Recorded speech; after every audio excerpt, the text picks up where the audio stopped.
Project here is Providence out at the western suburbs of Brisbane, leading from retirement villages right through to sculpted waterways. It's a massive job. It's around about 3,000, lots of houses, retaining walls, and it's very hard.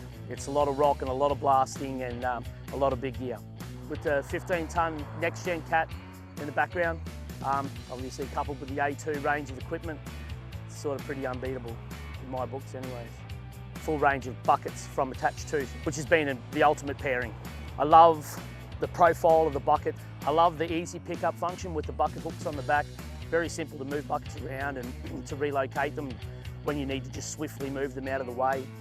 I love the bucket sizes and super strong. There's never been a problem.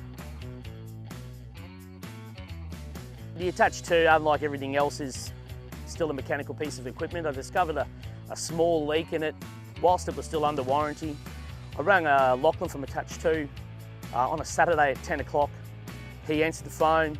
He wanted to know what the problem was. I told him the problem, gave him a quick photo of it. Monday morning, 7 o'clock, they were ringing to book in for a fitter to come and have a look at it. The fitter came and had a look at it on the Monday afternoon. It was fixed, done inside of 2 hours with extremely good service. That backup perspective for any owner operator, for any business in its own, is worth double-fold what you pay for the equipment. I recommend A2 equipment to everybody. I really can't fault the equipment whatsoever. I think it's an incredibly versatile hitch in a range of a world of hitches. I think their protection on the buckets from the side of wear and tear is incredible from standard, obviously made by someone that's been through the industry a lot, and it is just extremely reliable. So nobody else gets a recommendation like A2 from me.